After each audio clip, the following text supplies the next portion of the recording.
and I yield back. I now recognize myself for 5 minutes of questioning.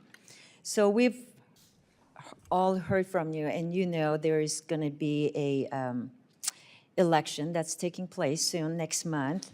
But under the current situation, political prisoners are still detained, and opposition parties are excluded, and the military controls the elections. So we know the election will be predetermined, as we mentioned. So under these conditions, can any legitimate electoral outcome occur? And how should the United States respond to that? And do we categorically just reject those elections, or is there any value in limited engagement? I'd like to ask Ambassador Curry and Mr. Ross to respond. Thank you for the question, Madam Chairwoman. I think that we must refuse to recognize the elections. They will be uncategorical. I mean, there's no way they could represent a genuine expression of the will of the Burmese people, for all the reasons that have been laid out already. I think that the other important thing to do is to recognize the decisive enabler role that China, again, is playing with the elections. They are not only publicly backing the elections and the regime in this role, but they are putting pressure on other ASEAN countries to have ASEAN recognize and participate in these elections. So far, ASEAN has resisted that pressure. It is important regionally that we backstop ASEAN and make sure that they understand that we will not recognize the elections, and encourage them also not to agree to recognize those elections. I think also that we need to be very clear about, typically we have legislation in place that is global that allows us to put sanctions on individuals who are involved in tearing down democratic institutions, and we can use those authorities. I would encourage that we do that. I think we also need to make it very clear by getting rid of regime-appointed diplomats who are in the United States, especially those who are involved in terrorizing Myanmar citizens who are here in the United States. And that includes the military attachés at the embassy here and at their permanent mission in New York who are involved in transnational oppression. Those individuals are likely to be used to force people and coerce them to participate in this election. And we want to make sure that they are not doing that on U.S. soil. Thank you. Thank you. Mr. Ross. Thank you. I agree with Ambassador Curry and would add that I don't think that the elections can be viewed as legitimate and that they should be rejected by the U.S.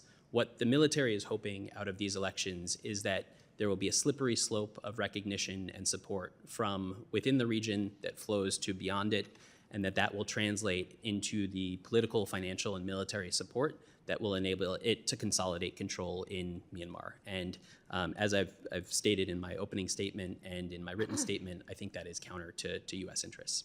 Thank you. Thank you very much.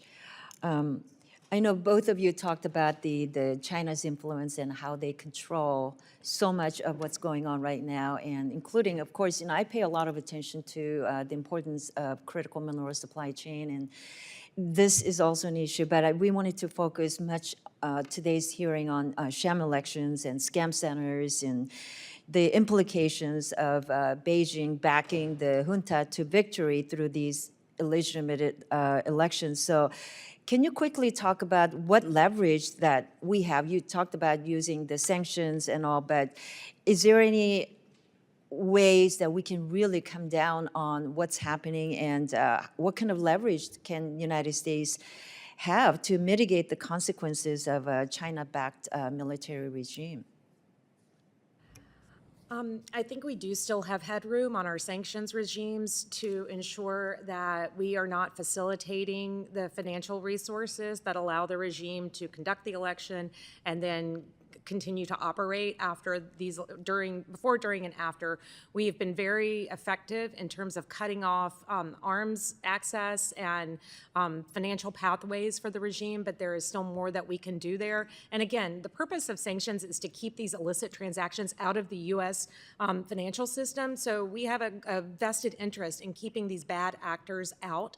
So I think we do need to think more creatively and aggressively, and we need to stop taking sanctions off of people like the arms dealer that we just removed sanctions for no apparent reason on one of the regime's biggest arms dealers. So we need to stop doing things like that, and we need to support the opposition, find more creative ways to assist the democratic opposition through the kinds of means that Chairman Huizinga has put forward in the Burma Brave Act and in the Burma Act that has already passed Congress and been signed by the president and has a lot of tools available. Sorry for going over time.